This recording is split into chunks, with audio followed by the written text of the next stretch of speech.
사실은 이 말씀의 영광을 받을 수 없는 자라는 주제로 이렇게 쭉 이어지고 있었습니다. 미련한 자에게는 말씀을 주어서도 안 되고 미련한 자는 말씀을 받을 수도 없다. 그런 내용이 1절부터 12절까지의 내용이었는데요. 13절부터는요. 미련한 자 말고 또 한 부류 말씀을 받을 수도 없고 말씀을 줘서도 안 되는 한 대상이 나오고 있습니다. 그 사람이 누구냐고 하면요. 게으른 자입니다. 자, 우리 13절부터 16절까지는 먼저 게으른 자의 특징과 또 게으른 자의 그가 왜 게을러지는지 원인에 대해서 이야기하고 있는 내용인데요. 자, 먼저 13절 읽도록 하겠습니다. 읽겠습니다. 시작.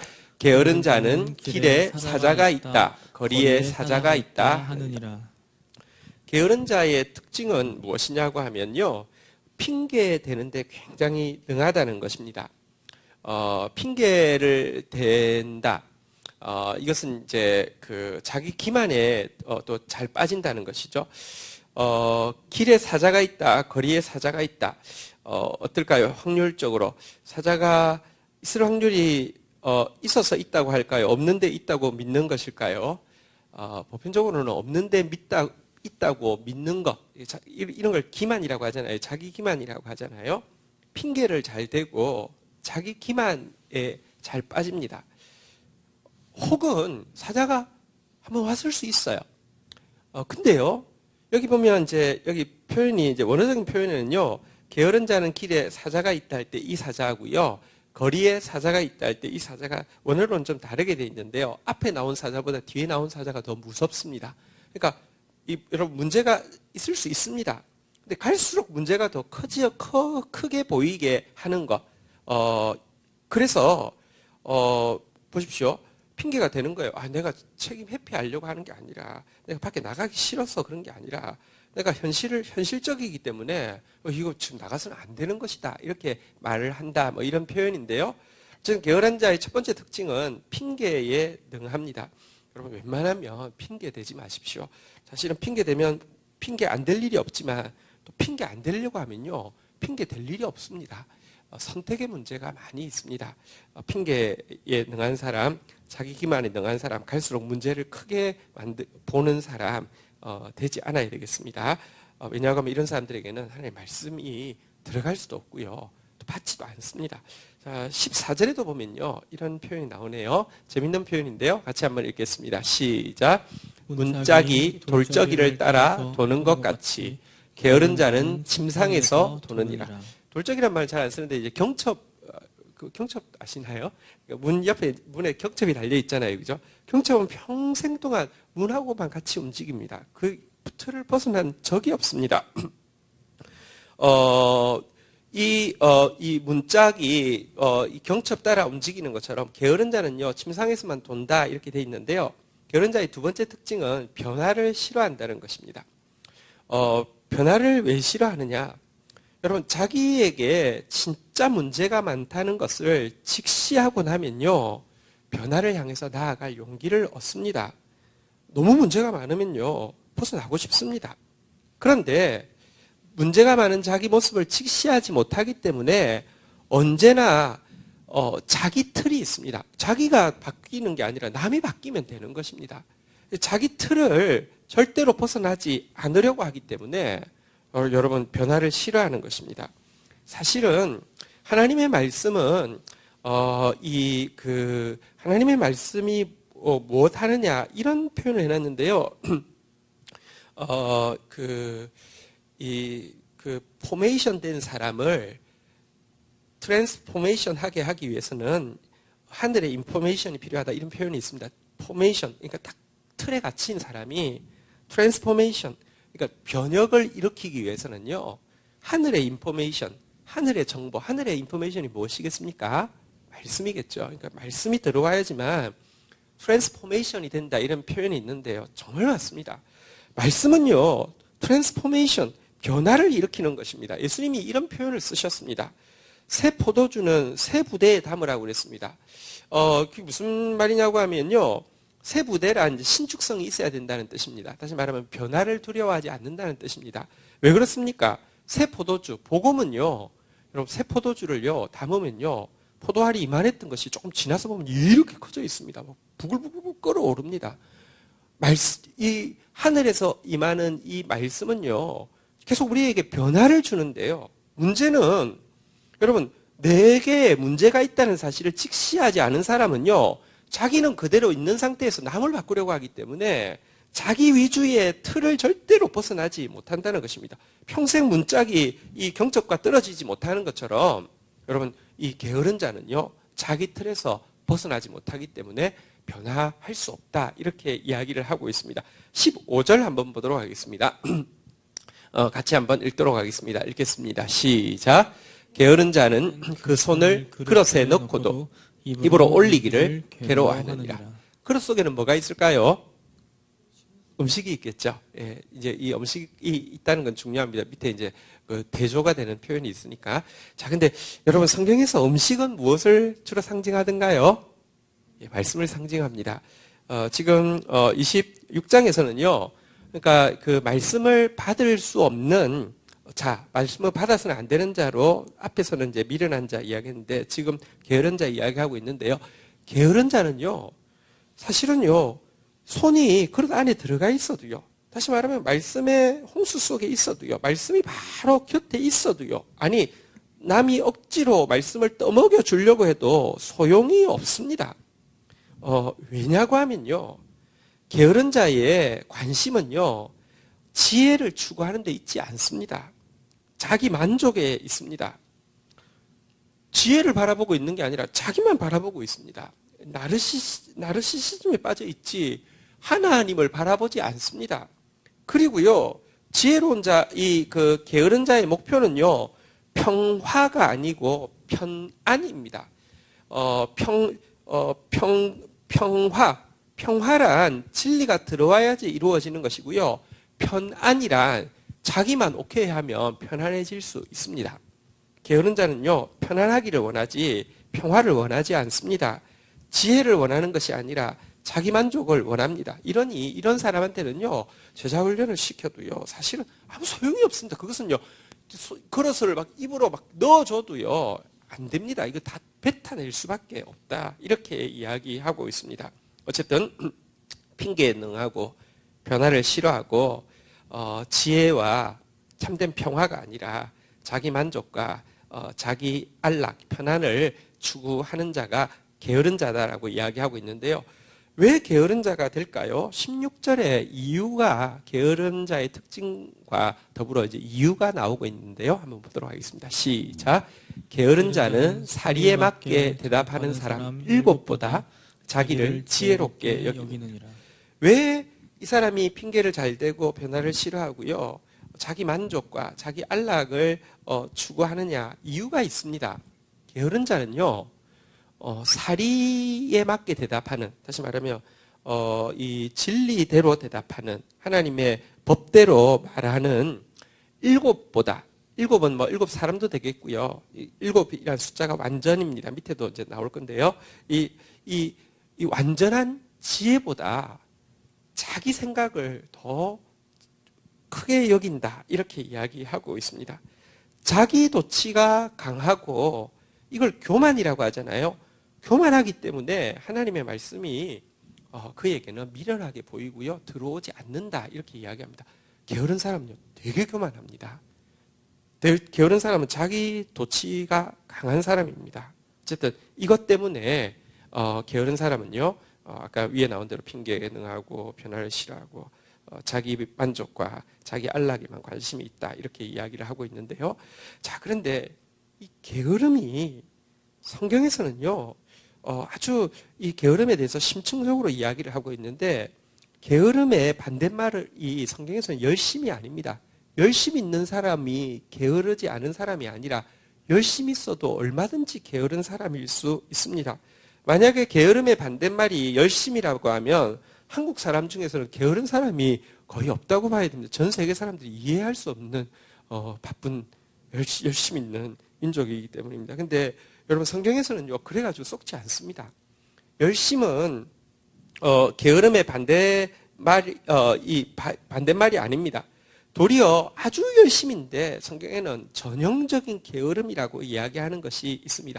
성경에서 말하는 게으름은 두 가지로 표출되어지는데요. 첫 번째는요, 열매 없는 일에 바쁜 상태를 게으르다고 이야기합니다. 엄청 바쁘게, 엄청 열심히 일하는데 열매 없는 일에 바쁘고 열심히 있는 상태를 게으르다라고 이야기합니다. 두 번째는요, 무익한 말, 사실은 무익한 말이란 이제 유해한 말이겠죠. 어쨌든 무익하고 유해한 말을 많이 하는 것을 게으르다고 이야기합니다. 여러분, 입이 열심인 사람을 게으르다고 이야기하고요, 일을 열심히 하는데 사실은 열매 없는 일을 골라서 하는 거, 이거 게으르다고 이야기하고 있습니다. 이 부분을 여기 지금 히스기야의 신하들이 모은 자문에는 아예 집약해서 모으고 있는데요. 먼저 17절에 보면요, 열매 없는 일에 바쁜 부분에 대해서 이야기하고 있습니다. 17절 같이 한번 읽겠습니다. 시작. 길을 지나가다가 자기와 상관없는 다툼을 간섭하는 자는 개의 귀를 잡는 자와 같으니라. 자, 여기 보면 이제 전형적인 열매 없는 일에 바쁜 한 가지 케이스가 나옵니다. 길을 지나가는데 자기하고 아무도 상관없는 다툼을 한번 따라하겠습니다. 간섭하는 자. 이제 참견한다는 것이죠. 남의 일에 불필요하게 참견한다는 것이죠. 자, 근데 이 참견하는데요. 자, 참견한다는 이 단어, 이 간섭한다는 단어가 작은 원어 사전에는 그렇게 자세히 나와 있진 않은데 주석에 보니까 뭐 이렇게 원어까지 적시해서 해놓은 것 보니까 근거가 있는 것 같은데요. 이 간섭한다는 단어의 원어에는요, 큰 사전에는 아마 경노하다, 흥분하다라는 단어가 뜻이 들어있는 단어라고 합니다. 작은 사전에는 그렇게 나오지는 않더라고요. 근데 이 간섭한다는 단어가 만약에 경노하다, 흥분하다라는 뜻이 들어있다고 하면 그가 간섭하는 목표가 누가 다투고 있어서 그냥 뭐랄까요, 진짜 평화의 도구로서 이 문제를 평화롭게 해결해 주기 위해서 간섭하는 것이 아니라 사실은요, 싸움 구경하다가 싸움에 훈수하다가 싸움 부추기기 위한 것임을 알 수 있습니다. 어쨌든 진짜 불필요한 일에 여러분 평화의 도구로서 참여한 건 전혀 아니라는 거예요. 막 같이 흥분하고 막 니 말 맞네 뭐 이러면서 막 싸움 부추기고요. 뭐 이렇게 어쨌든 자기가 또 막 이렇게 막 경로하면서 이 아저씨 가만두지 마세요. 뭐 내가 좀 죽여버리겠네 뭐 이러면서 하는 거 있잖아요, 그죠? 이런 행위에 대해서요 뭐라고 이야기하느냐 한번 따라하겠습니다. 개의 귀를 잡는 자와 같으니라. 개의 귀를 잡는 자와 같으니라. 여러분, 우리가 개 키우는 사람 개가 얼마나 귀엽습니까? 귀를 잡으면 얼마나 좋아한다고요. 근데 실은 여러분 그 개가 종류 중에서 제일 많은 종류, 그러니까 우리가 짐승이 뭐 이렇게 양 그래도 까만 양도 있고 하얀 양도 있고 산양도 있고 이렇게 종류가 있지만 강아지처럼 분화가 많이 돼 있는 동물이 없다고 합니다. 그 이유가 이제 오랫동안 이렇게 이제 그 뭐랄까요? 그 사람과 함께 지내면서 또 이게 용도에 맞게 자꾸 이렇게 뭐 이렇게 하다 보니까 그렇게 됐는데요.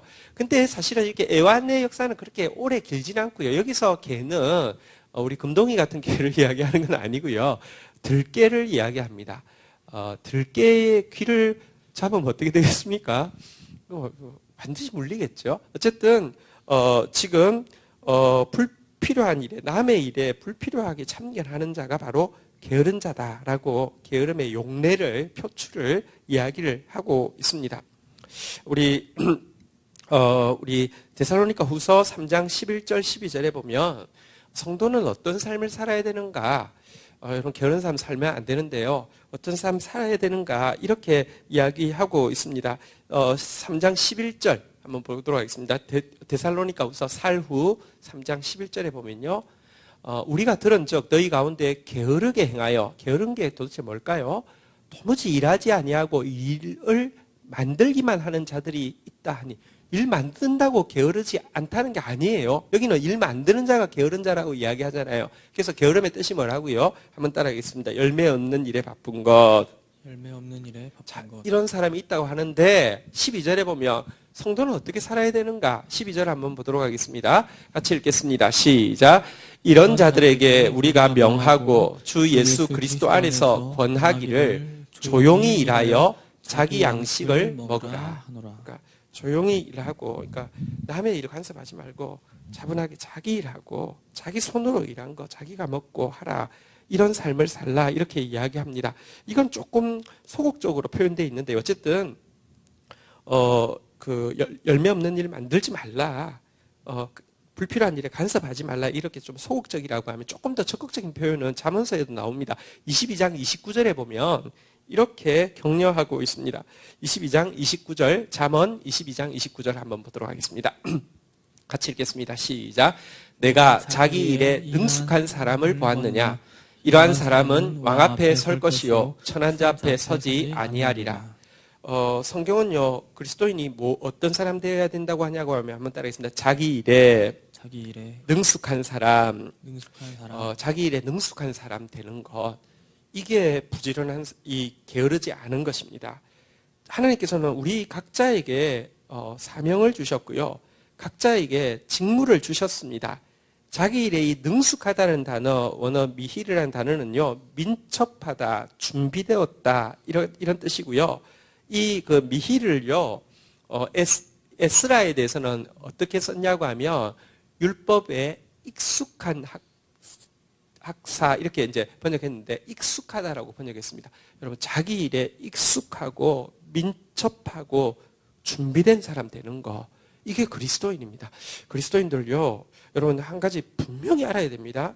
하나님의 말씀은 우리에게 약속하셨는데, 여러분, 뭐라고 했습니까? 하나님의 사람으로서도 온전하며, 이건 인격의 부분이라고 하며, 모든 선한 일을 행하기에 온전하게 한다. 이것은 행위로도 온전케 하신다고 하셨습니다. 하나님의 사람이 자기에게 맡겨주신 일에 민첩하지도, 준비되지도, 익숙하지도 못하다고 하면, 이건 진짜 게으름의 한 표출이고요. 지혜 없음의 표출입니다. 예. 근데 이 지혜 없음을 진짜로 깨달으면요, 아까 돌적이에서 안 떨어지고 붙어 있는 것처럼 하지 않고요, 그 틀에서 벗어나기 위해서 하나님 앞에 지혜를 구하다 보면요, 하나님 지혜가 부족하다고 책망하는 게 아니라 지혜를 구하지 않는 것을 책망하는 것입니다. 여러분, 어쨌든 게으른 자 되지 마시고요, 불필요한 남의 일에 참여하는 자가 아니라 자기 일에 능숙한 사람 되기를 주의 이름으로 축원드립니다. 두 번째, 게으름의 표출은 열매 없는 일에 바쁜 것과 더불어서요, 한번 따라하겠습니다. 무익한 일을 많이 하는 것. 무익한 일을 많이 하는 것. 예. 아니요, 죄송합니다. 말을 잘못했습니다. 무익한 말을 많이 하는 것. 무익한 말을 많이 하는 것. 첫 번째는 일에 대한 것이라고 하면 두 번째 말에 대한 것입니다. 무익한 말 많이 하는 것, 쓸데없는 말 많이 하는 것. 사실은 쓸데없는 말은 없습니다. 다 쓸데 있습니다. 해롭게 하는데 쓸데가 있다는 뜻입니다. 유익하게 하는데 쓸데없는 것은요, 그냥 점수로 치면 0점이 아니라 반드시 마이너스가 되지, 절대로 0점짜리 말은 없습니다. 그러니까 무익한 말을 많이 하는 것, 이것은 이제 앞으로 점점 자기에게 혹은 남에게 끼칠 해만 많이 뿌리는 것인데요. 이게 게으름의 표출입니다. 한번 좀 보도록 하겠습니다. 18절, 19절 한번 보겠습니다. 교독하겠습니다. 횃불을 던지며 화살을 쏘아서 사람을 죽이는 미친 사람이 있나니. 19절 읽도록 하겠습니다. 시작. 자기의 이웃을 속이고 말하기를 내가 희롱하였노라 하는 자도 그러하니라. 자, 무익한 말을 많이 하는 사람이 게으른 자라고 했는데요. 여기 18절에 보니까요, 어떤 사람이 나옵니까? 불화살을요, 불화살을 막 쏘는 거예요. 보이는 대로 쏘는 거예요. 아무 때나 막 쏘는 거예요. 이래서 막 죽음을 막 이렇게 던지는 이런 사람이 있는, 미친 사람이 한 사람이 있습니다. 여러분이 만약에, 지금으로 치면 화살이 없으니까 막 기관총을 가지고 길거리에서 아무나 막 쏘고 있는 사람 보면 어떻게 하겠습니까? 신고를 하고, 이렇게, 만약에 여러분들이 무슨 특공대라고 하면 그건 반드시 사살을 잡아야 안 되겠습니까? 근데 이런 사람이 있다는 것입니다. 이런 사람이 누구냐? 19절에 보니까요, 이웃을 속이고요. 이웃에게 뭐 거짓 증언을 하든지, 뭐 중상모략을 하든지, 아니면 남의 말을 중상모략을 한 말을 하든지, 남이 한 말을 왜곡을 해서 하든지, 어쨌든 이웃에게 거짓된 말을요 해놓고는요. 그게 드러나고 나면요. 내가 희롱하였노라 이러니까 좀 성희롱죄 뭐 이런 건 아니고요. 지금 무슨 표현이겠습니까? 아이 뭐 그래 심술부리를 한번 해본 거야. 재미삼아 한 말인데 뭐 괜히 그것 가지고 뭐 그렇게 신경질 내. 뭐 이런 식으로 넘어가는 자를 이야기합니다. 여러분, 그러니까 보십시오. 이 사람은 분명히 이렇게 이 속이는 말, 다시 말하면 뭐 이렇게 상대방을 속였든지 이렇게 뭐 다른 사람, 그러니까 제3자를 속였든지 어쨌든 속이는 말을 막 해놓고 나서는요.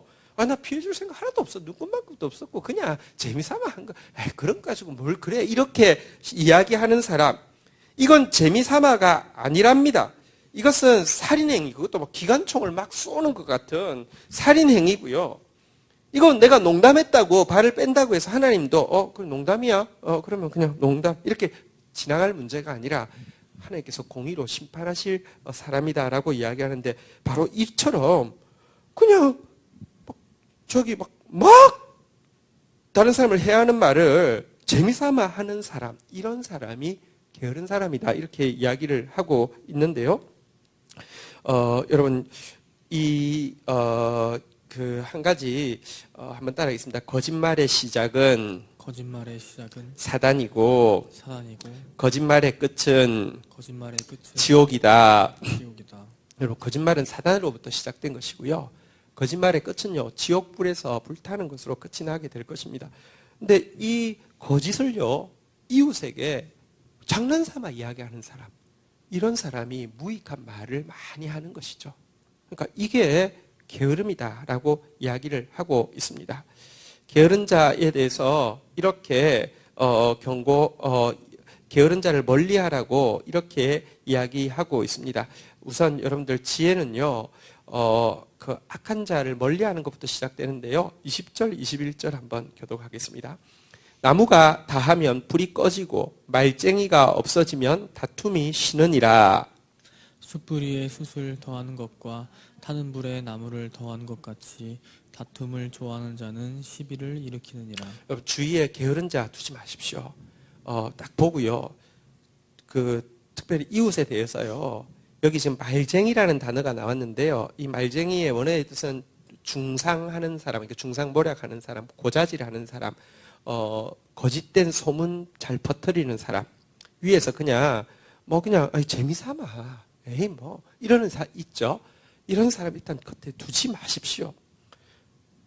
아무리 불이 막 활활 타오르다가도요, 나무가 더 이상 이 수초로 쓸 나무가 더 이상 들어가지 않으면 불이 꺼지는 것처럼 여러분들 이런 말쟁이가 없어지면요, 이런 분쟁도 사라지게 된다고 이야기합니다. 게으른 사람 옆에 두지 마십시오. 게으른 사람은요, 21절에 보니까 숯불 위에 숯을 더하는 사람이고요. 불이 막 잘 타고 있는데 나무 베어 와서 또 막 더해가지고요, 완전 불길이 붙도록 하고 그 옆에서 이렇게 춤추는 사람, 이런 사람을 이런 사람이 게으른 사람입니다. 게으른 사람은 절대 좋은 사람 아닙니다.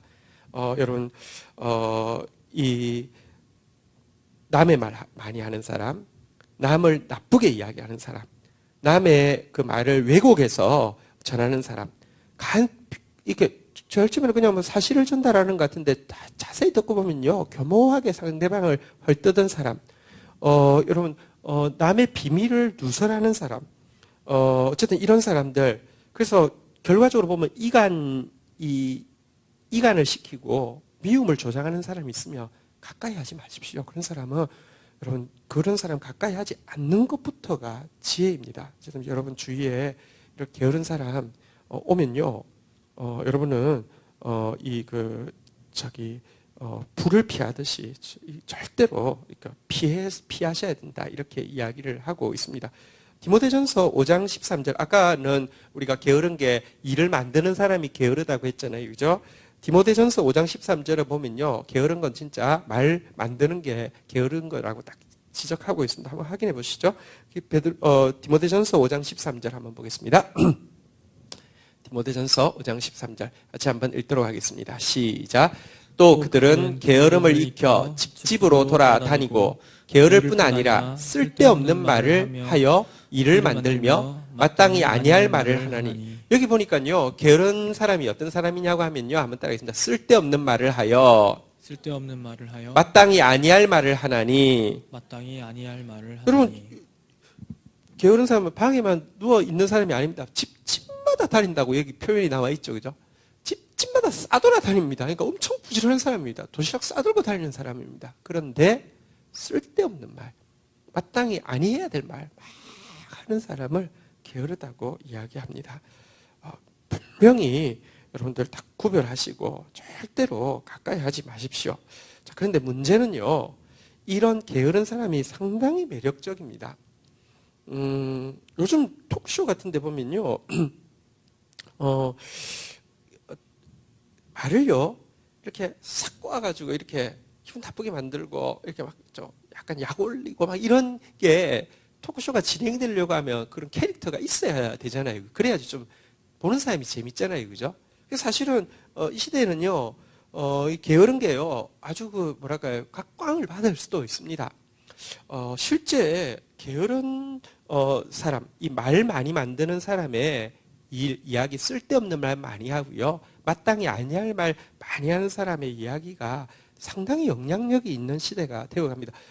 크게뿐 아니라 여러분 개인적으로도 마찬가지입니다. 22절에 보면요. 자, 오늘 본문 22절로 한번 돌아가 보시죠. 이렇게 지적하고 있습니다. 22절 같이 한번 읽도록 하겠습니다. 시작.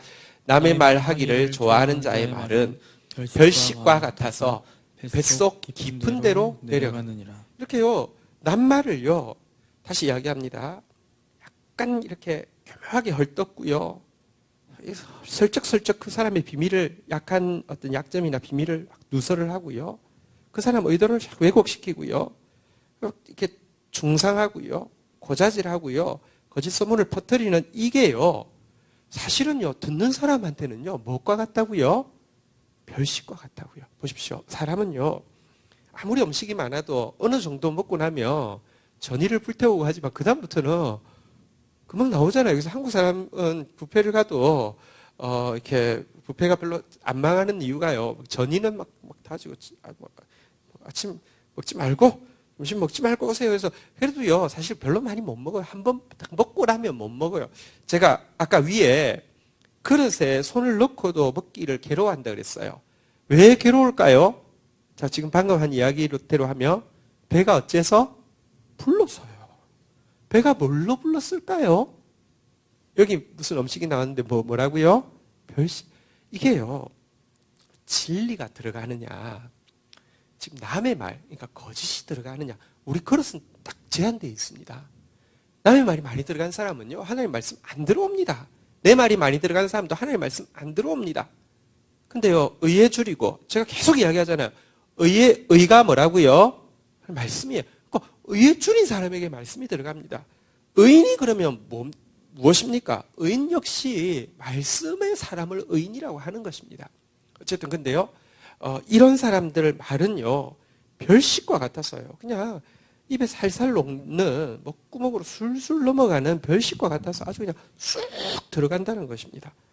그 당시는 그냥 재밌는 말 들었어 하고 가도요, 속에 깊이 있기 때문에 중요한 때, 여러분 그 사람을 진짜 내가 사랑해야 될 때나 그 사람과의 관계에서 진짜 내가 바르게 뭐랄까요, 이렇게 분별해야 될 때, 이럴 때요, 그 말이요 불쑥불쑥 튀어나와가지고요 그 관계를 얼마나 깨뜨리는지 모릅니다. 그러니까 여러분 이 남의 말, 아까 이 말쟁이 절대 가까이 하지 말라고 했는데요. 여러분 남의 말 지금 당장은 그 사람이 자기가 아니라 다른 사람에 대해서 나쁜 말 하는 것이고요. 근데 그 이야기가 너무 막 찰떡같이 재미있고요. 나한테 손해가 되지 않는다 할지라도 성경이 뭐라고 했습니까? 이웃을 내 몸같이 사랑하는데, 지금 이웃은 누굽니까? 지금 비방당하고 있는 그 사람이 내 이웃입니다. 이웃을 여러분들 내 몸같이 사랑한다는 것은요, 내가 지금 나는 이 사람이 재밌는 말로 나를 재밌게 해주고 남을 이렇게 씹고 있지만 내가 씹히고 있다고 생각하는 마음으로 대하는 게 내 몸같이 사랑하는 거 아니겠습니까? 그리스도인은 이런 대화에 참여해서는 안 되고요. 도리어 책망해서 못하게 하는 것이 그리스도인입니다. 어쨌든 별식과 같이 내려가고요. 23절에도 보면요. 이게 참 또 매력적인 것이요. 같이 한번 읽도록 하겠습니다. 읽겠습니다. 시작. 온유한 입술에 악한 마음은 낮은 은을 입힌 톡이니라. 아주 재밌는 표현이 있는데요. 게으른 사람 말을 이렇게 했어요. 이렇게 이렇게 천천히 하는 사람이 게으른 사람 아닙니다. 여기 온유한 입술로 번역했는데 원어는요, 불타는 입술입니다. 막 이제 이빨을 까는데 그냥 막 완전 그냥 입에 못타 달았다는 표현이 지금 여기 원어의 뜻입니다. 재밌죠? 불타는 입술. 사실은 또, 그 뒤에 말 악한 마음과 대조가 돼야 되니까요. 애정에 불타는 입술, 막 사랑한다고 막 내가 이 말을 하는 이유는 내가 진짜 네 아끼기 때문에 하는 말인데 하면서 낱말을 막 하는, 어쨌든 이게 지금 애정에 불타는 입술 혹은 막 입에 막 못터단 말을 막 지금 뱉는다는 것입니다. 이 사람이 지금 게으른 자라고 이야기하는데요. 근데 마음은요, 악한 마음이고 입은 막 애정으로 막 불타고 막 말도 너무 막 기름 바른 듯이 막 잘하고 이렇게 막 이런 사람은요, 한번 따라하겠습니다. 낮은 은을 입힌 톡이니라. 낮은 은을 입힌 톡이니라. 과거에 그릇 중에서 좋은 그릇이 이제 성경에 나오잖아요. 금그릇도 있고 은그릇도 있고 또 질그릇도 있다고 했는데 여기 톡이는 무슨 그릇입니까? 질그릇이죠. 자, 그런데요, 이 질그릇 껍데기에다가 은을 재련, 다시 말하면 순수한 은을 가지고 은그릇을 만들기 위해서 재련을 하고 나면 찌꺼기가 슬러지가 나온단 말입니다. 그래도 은 찌꺼기가 여러분들 은 찌꺼기를 이 톡이 질그릇에 바르면 질그릇이 멀리서 보면 반짝반짝 빛이 날까요? 어떨까요? 빛이 나겠죠, 그죠? 은 찌꺼기니까.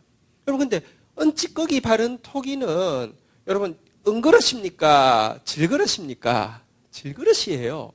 근데요, 이 게으른 자, 다시 말하면 마땅히 하지 아니해야 될 쓸데없는 말 많이 하는 사람이요, 진짜 은그릇처럼 반짝반짝반짝반짝 빛이 납니다. 도리어 여러분 보십시오. 다이아몬드보다 가짜 다이아가 더 막 빛이 나는 거 아시죠? 마찬가지로요, 이런 게으른 사람 말이요, 빛나는 게 세상입니다. 별식과 같고요, 빛이 납니다.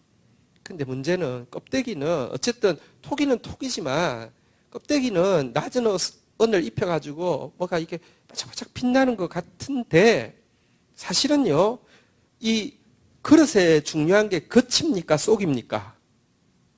속이 더 중요하잖아요. 그죠? 예를 들면 겉에 안 칠해도요, 질그릇이에요. 여기다 은가루 안 칠했어요. 그러니까 가치 없는 은이지만 어쨌든 은가루 안 칠했어요. 그래도 안에 아주 좋은 게 들어있으면 그 그릇은 먹겠죠. 근데 안에 겉은 여러분들 이렇게 아름다운 은가루, 낮은 질 낮은 은가루를 칠하긴 했지만 속에 여러분들 악한 것이 있다고 하면 어디에 쓰겠습니까? 예수님께서 그렇게 말씀하셨죠. 누가복음 11장 39절에 보면요, 이 남의 말 잘하는 바리새인들에 대해서 이렇게 경고하고 있습니다. 누가복음 11장 39절입니다. 같이 한번 읽도록 하겠습니다. 시작. 주께서 이러시되 너희 바리새인들은 지금 잔과 대접의 겉은 깨끗이 하나 너희 속에는 탐욕과 악독이 가득하도다. 사실은요, 하나님은 말 잘한다고, 그래서 너무 별식과 같이 술술 잘 넘어간다고 좋아하지 않습니다. 이것이 얼마나 질 낮은 것이며 또 그 안에 있는 탐욕과 악독, 이 더러운 것들을 정확하게 직시하십니다. 그러니까 그리스도인들은요, 어쨌든 주님의 분별력이 필요합니다. 절대로 남의 말 잘하는 사람의 말을요, 별식처럼 꿀꺽꿀꺽 삼키지 마시고요. 여러분들 은낮은 톡이 이 질그릇에 막 낮은 그 은칠한 거 이거 좋은 그릇이라고 가져가지 마시고요. 그 안에 여러분 썩은 오물이 있습니다. 아주 구역질 나는 오물이 있습니다. 절대로 이 게으른 자를 가까이 해서는 안 됩니다. 자, 24절, 25절 한번 보도록 하겠습니다.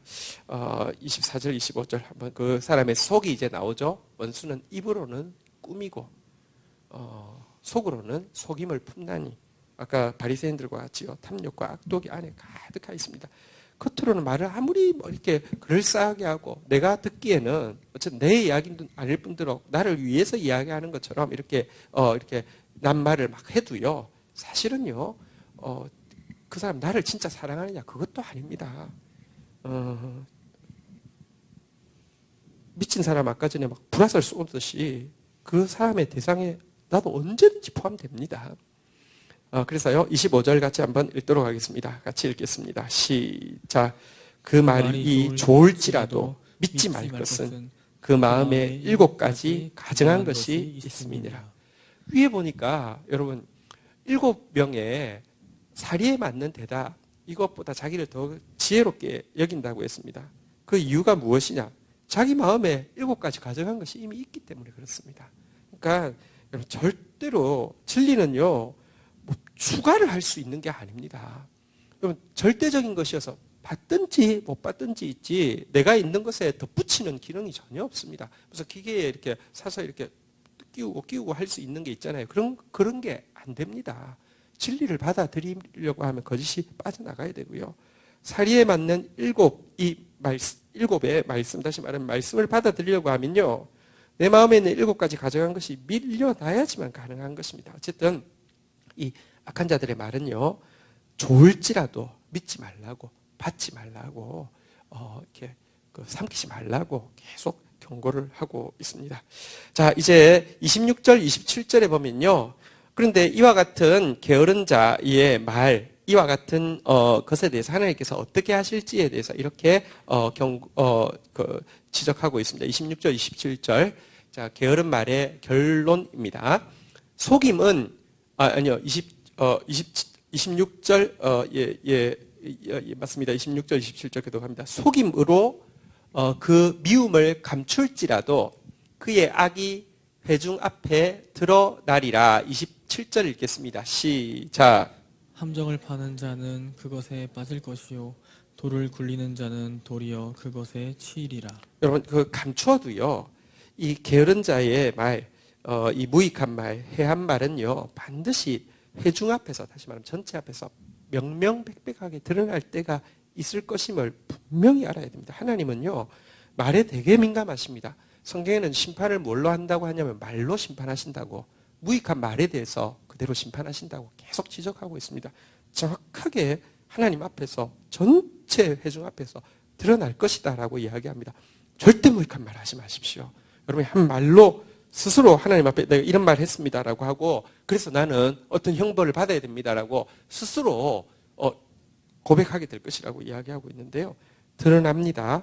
드러날 뿐만 아니라요. 27절에 보니까요. 함정을 같이 읽겠습니다. 시작. 함정을 파는 자는 그것에 빠질 것이요 돌을 굴리는 자는 도리어 그것에 치이리라. 여러분 한번 보십시오. 악한 자도요. 나쁜 짓 하려고 하면 머리도 써야 되고요. 애도 써야 합니다. 머리 없어도 안 되고요. 애의 힘을 쓰지 않으면 안 됩니다. 근데 그 힘은 누가 줄까요? 성령이 있는 것처럼 악령이 있습니다. 우리가요. 독한 나쁜 짓 하려고 하면요. 지혜를 솔솔 주는 영이 있습니다. 여기 생기고 이렇게 만드는 영이 있습니다. 악령이요. 도와줍니다. 근데요. 어쨌든 악한 일도요. 지혜 없이는 안 되고 힘 없이는 안 되는데요. 여러분 한번 보십시오. 함정을 팔려고 하면 여러분 그 멧돼지나 이런 거 잡기 위해서 웅덩이를 팔려고 하면 얕게 파면 안 됩니다. 상당히 깊이 파야 됩니다. 팔려고 하면 힘 써야 됩니다. 돌을 굴린다. 여기서 돌을 굴린다는 것은요, 예를 들면 성벽 꼭대기로 돌을 이제 끌어다가 올려서 이제 쌓는 것을 이야기하는 것입니다. 이거 하려고 해도요, 애를 써야 합니다. 얘가 옛날에 그런 거 있잖아요. 이렇게 옛날에는 무기가 별로 없으니까 밑에 이제 지나가는 사람 죽이기 위해서 산성 위에다 돌 같은 거 큰 거 갖다 놓는 거 있잖아요. 그런 걸 지금 이야기하는 상황이거든요. 올려놓습니다. 또 땅을 막 깊이 팝니다.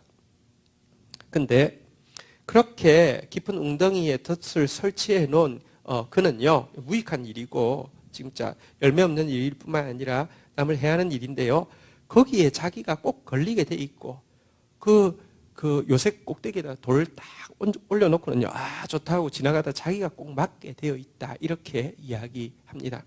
여기 보니까 재미있는 표현이 있는데요. 한번 따라하겠습니다. 돌을 굴리는 자는 돌을 굴리는 자는 여러분 사실 말을 굴리는 자들이 있잖아요. 그죠? 말을, 말 드리블을 막 기가 막히게 해가지고 막 붙이고 막 해가지고 막 이런 사람 있잖아요. 그죠? 반드시 그 굴린 그 말에 자기가 깔려 죽게 될 것이라는 사실을, 망하게 될 것이라는 사실을 명심해야 합니다. 하나님께서는 이 무익한 말에 대해서 반드시 드러나게 하실 뿐만 아니라 반드시 그것으로 자기가 심판받게 하신다. 이런 내용이 되겠습니다. 마지막 절 28절 읽고 마치겠습니다. 28절 읽겠습니다. 시작. 거짓말하는 자는 자기가 해한 자를 미워하고 아첨하는 입은 패망을 일으키느니라. 이거는 조금 이제 번역이 원어로도 그렇고 이게 조금 뭐가 단어가 빠졌는지 아니면 정확한 뜻을 이렇게 알기가 조금 어렵게 되어 있긴 합니다. 그래서 공동 번역에 보면 이렇게 번역했는데 이게 그래도 그냥 이제 이것이 이야기하려고 하는 뜻은 잘 보여주는 것 같습니다. 공동 번역 잠언 26장 28절 혹시 우리 공동 번역이 될 거예요. 그죠? 예. 예. 아주 어려운 기능인데 한번 되겠습니까? 거짓말하는 자는 자기가 해한 자를 미워하고 거짓말하는 자는 거짓말하여서 남에게 상처를 입힌 자는 자, 그러니까 이 뜻은 지금 이게 왜냐하면 주체가 누군지 이게 해석이 잘 안 되게 좀 돼 있어요. 그래서 여러 부분을 봐도 좀 이게 그 적절하게 해석하기 어렵다고만 그렇게 되어 있습니다. 그런데 이게 그냥 좀 그 의도는 잘 보여주는 것 같습니다. 한번 같이 읽도록 하겠습니다. 읽겠습니다. 시작. 남을 속이는 자는 제가 속고 아첨하는 자는 자기 신세를 망칠 뿐이다. 어쨌든 여러분 말로 남 까는 말을 하든지 누구한테 아부하는 말을 하든지 하나님은 딱 보고 계시고요. 지가 쏟고 지 신세 망치게 하시지 절대로 그 사람 잘 되도록 두시지 않는다. 잠시 잘 될 수 있습니다. 그러니까 막 더 까고 더 아부하겠죠. 절대로 계속 그렇게 한다고 하면 하나님 안 계신 겁니다. 그렇지 않습니다. 정확하게 갚아줍니다. 어쨌든 오늘 우리는 게으른 자의 특징과 그 원인도 보았고요. 게으른 자의 표출인 열매 없는 일에 바쁜 거하고 무익한 일을 많이 하는 것도 보았고요. 게으른 자를 우리가 멀리해야 된다는 경고와 그러나 현실적으로는 별식처럼 또 이렇게 빛나는 이 그릇처럼 우리를 쏘기 쉽다는 것도 보았고요. 그렇지만 하나님 앞에서 반드시 이것이 드러날 것이고 반드시 갚음 받을 것에 대해서 경고받았습니다. 우리 이 말씀 우리 잠언서 26장 13절부터 28절 눈으로 같이 한번 좀 보면서 하나님 앞에 나에게 하시는 말씀이 있으면 반응하면서 기도로 정리하도록 하겠습니다. 같이 한번 기도하시겠습니다. 하나님 말씀의 기준 앞에서 오늘 또 다시 나의 게으름을 발견하게 됩니다. 또 나의 무지함을 발견하게 됩니다. 너희 중에 누구든지 지혜가 없으면 구하면 주시겠다고 하신 주님 앞에서 부르짖어 구하다가 참으로 하나님 지혜로운 사람 되어지고 충성된 사람 되어지고 우리의 말이 양약과 같아서 사는 사람들을 살리며 우리의 일이 축복이 되어서 다음 세대까지 이어지는 그런 사람 되어질 수 있도록 도와주시옵소서. 의에 줄이고 목마른 사람 되어질 수 있도록 주님 저희를 인도하여 주시옵소서. 예수님의 이름으로 기도 올립니다. 아멘.